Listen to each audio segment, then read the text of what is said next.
Hi everyone, this is Tom again. Today we are talking about Bullet in the Brain.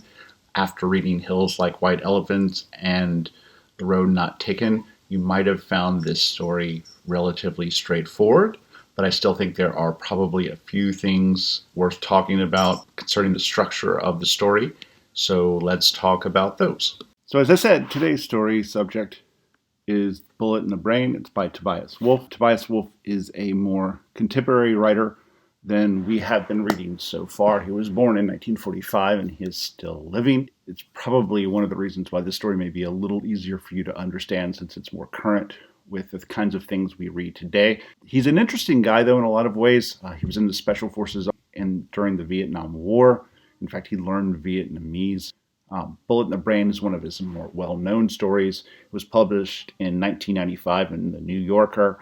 Having a story published in The New Yorker is kind of a prestigious thing for a writer. It's sort of the height of one's career if one's a short story writer in America right now. So this is a pretty well-known story as these things go. As I said, it's a little bit easier, I think, to understand than some of the things we've been going over before.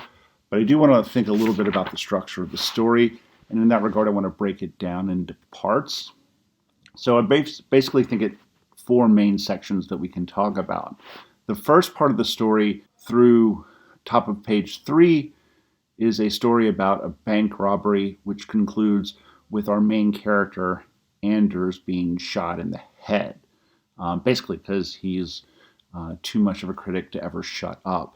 Right? Which is kind of funny, but also kind of sad in a way. And then the second part of the story, the significant section, is what I would call a long paragraph in the middle of page 3, where there's a very kind of clinical scientific description of the bullet traveling through Anders' brain. And we'll talk about the language and why perhaps Tobias Wolff makes the choices to describe the event in this way as he does. Part 3 is an interesting section of the story in that it's a summary of all the things that Anders does not remember, and Wolff is very specific in telling us about those things. They are all, in my mind, significant aspects of Anders' life, things that help define sort of who he is. But once again, rather than the sort of cliche of your life flashing before your eyes, Tobias Wolff is very insistent on telling us Anders does not actually think about these things as he is about to die. And then finally, part 4 is what Anders does remember. And that's an episode from his childhood when he remembers hearing someone speak in an interesting voice at a baseball game. And the memorable phrase repeating through his head, they is.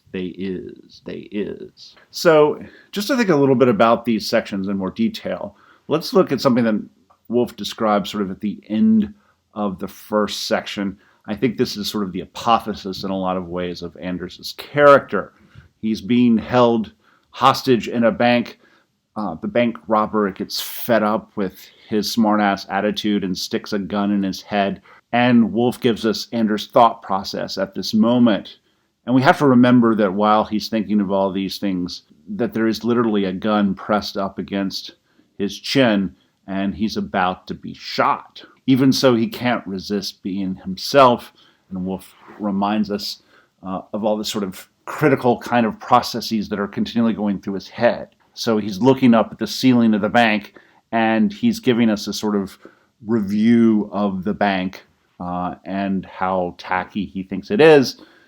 Anders had never paid much attention to that part of the bank, a pompous old building with marble floors. The dome ceiling had been decorated with mythological figures whose fleshy toga-draped ugliness Anders had taken into glance many years earlier and afterward declined to notice. Now he had no choice but to scrutinize the painter's work. I think this no choice here is sort of interesting. The rest of us probably would not have this kind of compulsion to critique things if a gun had been pressed up against our chin, right? Our own sense of self-security would probably trump any notion of what's on the ceiling. Anders is just a critic who can't stop criticizing things. He has to go through the sort of tackiness. He's also a particularly kind of critic, Wolff lets us know, who necessarily has to find the deficiency or fault in things, right? At least in his present self, and it's sort of part of what's made his career. Here he talks about how the artist had a few tricks up his sleeve and used them again and again, a certain rosy blush. I mean, he is kind of good at noticing things, Anders is. At the same time, it seems to bring him no joy. He tends to notice things that once again are deficient or bad. And so part of what's going on in the first section is that Wolff is sketching out this character and who he is and his sarcasm and his negativity toward the world.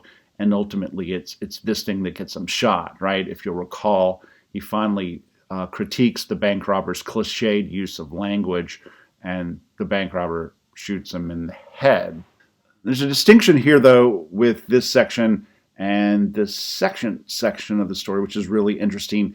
And what I think is notable in the brain and Wolff's description of it here is it becomes much more scientific in its language.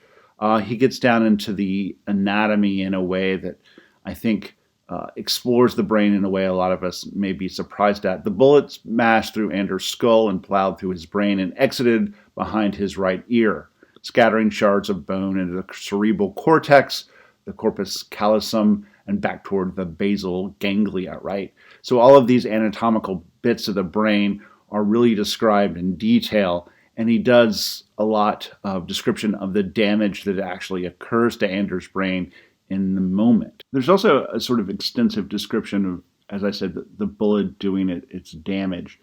Note also the description here of not just the brain, but the bullet, how fast it's moving, but the ways in which Wolff is able, in this description, to describe not just the bullet in the brain, but the brain's operation itself. So he talks about how the brain's electronic synaptic responses are actually moving much faster than a bullet can move. And we have a sense here in this section, not just of the anatomy of the gunshot, but how our brains work in normal time.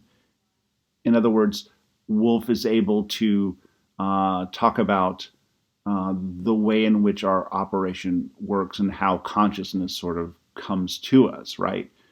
Philosophers might call this the hard problem, how our brain and its matter gives us consciousness. And Wolff here is sort of reminding us of that, the fact that all of these sort of grand ideas and all the aesthetic experiences we have, they really come down at the end of the day to a series of sort of chemical reactions within our anatomy, right? So this second section of the story reminds us of that in a lot of ways.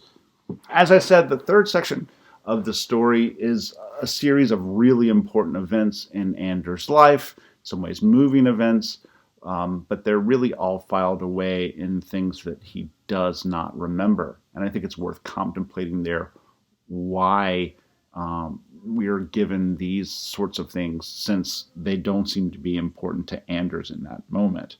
Why doesn't he remember them? Or why are we told those things? But then we get to the final episode, the final section of the story. And here, as I said, it's the story of a kind of aesthetic experience. And it serves as a contrast to sort of the scientific descriptions that we get of Anders' brain as the bullet travels through it. And I think here it's supposed to be a kind of contrast then to that kind of scientific aspect of Anders' consciousness, right? That this meaningful experience of hearing the sort of southern drawl of the kid playing baseball is something that sticks with Anders and something he comes back to at this sort of crucial moment in his life, right? It's a narrative. It's a story. It's not a scientific explanation. And yet, you can see that Tobias Wolff is very much interested in juxtaposing or comparing the scientific explanation of what's happening to Anders to this story. The conclusion of this section, the story itself, is a direct comparison of the anatomy to the aesthetic here, right? Let me just read.